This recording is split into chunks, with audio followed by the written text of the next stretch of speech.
گویا بے سرو سمانی کے عالم میں صفا پر اسلام کی عمومی دعوت کا آغاز ہوا تھا، تو آج اسلام کے غلبہ کے بعد اسی صفا پر تشکر و امتنان سے لبریز جذبات کے ساتھ دعائیں ہو رہی ہیں۔ اس طرح صفا وہ مقام ہے جہاں اللہ تعالیٰ کی حمد و ثنا بیان کرنی چاہیے، دعائیں کرنی چاہیے اور اللہ تعالیٰ کے انعامات پر شکر ادا کرنا چاہیے۔ چھٹا واقعہ عفو درگزر کا منظر۔ فتح مکہ کے موقع پر آپ صلی اللہ علیہ وآلہ وسلم صفا پر تشریف لائے۔ آپ صلی اللہ علیہ وآلہ وسلم کے آس پاس انصار حضرات بھی جمع ہو گئے۔ آپ صلی اللہ علیہ وآلہ وسلم نے اعلان فرمایا، جو شخص ابو سفیان کے گھر میں داخل ہو جائے وہ امن میں ہے، اور جو ہتھیار ڈال دے وہ بھی امن میں ہے۔ جو اپنے گھر کا دروازہ بند کر لے اس کو بھی امان دی جاتی ہے۔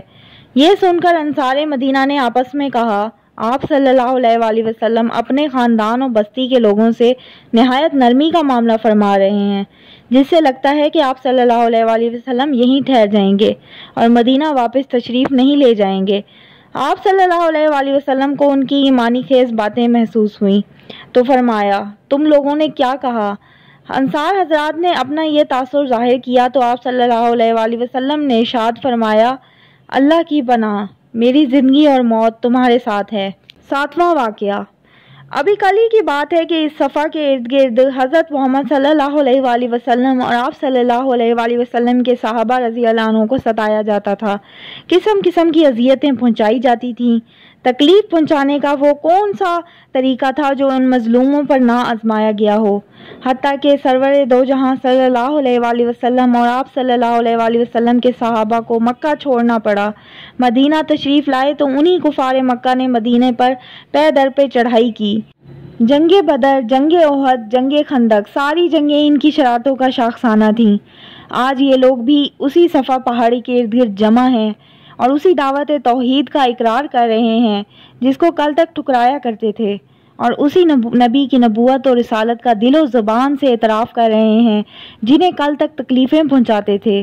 بلا شبہ حق کو بالآخر غلبہ نصیب ہوتا ہے، اور اس میں عبرت ہے، عبرت حاصل کرنے والوں کے لیے۔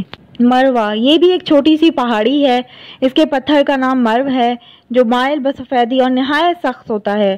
کعبہ شریف کے رکن شامی سے اس کا فاصلہ تقریباً 300 میٹر شمال مشرقی جانب ہے۔ اس کے پاس آ کر صحیح کی انتہا ہوتی ہے۔ یہ مبارک پہاڑی بھی اللہ تعالیٰ کی نشانیوں میں سے ہے، ارشاد ربانی ہے، صفا اور مروہ اللہ تعالیٰ کی نشانیوں میں سے ہیں۔ صفا اور مروہ کے درمیان میدانی پٹی ہے، اس کو مسعی سعی کرانے کی جگہ کہا جاتا ہے۔ یہ سعی حج اور عمرے کے اہم ارکان میں سے ہے، اور حضرت ابراہیم علیہ السلام اور حضرت حاجرہ علیہ السلام کی سنت ہے جس کی ادائیگی کا حکم دیا گیا ہے۔ رسول اللہ صلی اللہ علیہ وآلہ وسلم نے بھی اس سنت ابراہیمی پر عمل فرمایا۔ حضرت ابن عباس رضی اللہ عنہ فرماتے ہیں کہ جب حضرت ابراہیم علیہ السلام کو اعمال حج ادا کرنے کا حکم دیا گیا تو سعی کے مقام پر شیطان آڑے آیا اور سعی میں مزاحمت کی، لیکن آپ ہی اس پر سبقت لے گئے۔ حضرت عبداللہ بن عمر رضی اللہ عنہما فرماتے ہیں کہ نبی پاک صلی اللہ علیہ وآلہ وسلم وادی کی نشیبی جگہ پر تیزی سے چلتے تھے۔ آج کل اس کی علامت کے لیے سبز بتیاں روشن کر دی گئی ہیں اور دیواروں پر سبز رنگ کی پٹیوں سے اس کی نشاندہی کی گئی ہے۔ حضرت جابر رضی اللہ عنہ رسول اللہ صلی اللہ علیہ وآلہ وسلم کے حجۃ الوداع کے ضمن میں فرماتے ہیں، پھر آپ صلی اللہ علیہ وآلہ وسلم دروازے سے باہر صفا کی جانب تشریف لائے۔ صفا کے قریب جا کر یہ آیت مبارکہ تلاوت فرمائی جو کہ سورہ بقرہ کی آیت نمبر 158 تھی۔ پھر فرمایا، میں صحیح اسی سے شروع کرتا ہوں جس کا ذکر اللہ تعالیٰ نے شروع میں فرمایا ہے، یعنی آیت میں صفا کا ذکر پہلے ہے اور مروہ کا بعد میں ہے۔ اس طرح آپ صلی اللہ علیہ وآلہ وسلم نے سعی کا آغاز صفا سے کیا، اس کے اوپر چڑھے اور بیت اللہ کی طرف رخ کیا اس طور پہ کہ وہ نظر آ جائے، اور پھر آپ نے دعائیں فرمائیں۔ پھر مروہ کی جانب تشریف لے گئے۔ جب آپ صلی اللہ علیہ وآلہ وسلم نشیبی جگہ پہنچتے تو تیز چلتے، جب اوپر چڑھتے تو عام چال چلتے۔ مروہ پہنچ کر وہی عمل کیا جو صفا پر کیا تھا، یعنی قبلہ رو ہو کر دعائیں کی۔ سعی کے دوران دعاؤں کا اہتمام مسنون ہے۔ 7 چکروں کی کوئی مخصوص دعا نہیں، جو چاہیں اور جس زبان میں چاہیں دعائیں مانگیں۔ صفا و مروہ کے درمیان جہاں سعی کی جاتی ہے وہ غیر ہموار اور اونچی نیچی تھی۔ اس کی اصلاح و مرمت کا کام مختلف ادوار میں بارہا ہوا ہے، یہاں تک کہ آج وہ نہایت خوبصورتی اور صفائی و ستھرائی کی آئینہ دار ہے۔ چھت بنا کر پوری میدانی پٹی کو 2 منزلہ بنایا گیا ہے۔ ایک وقت وہ تھا جب مسجد حرام سے علیحدہ تھی۔ حتیٰ کہ درمیان میں مکانات و عمارتیں حائل تھیں۔ نیز مساق کی دونوں جانب دکانیں تھیں جن کے بیچ سے گزر کر سعی کی جاتی تھی۔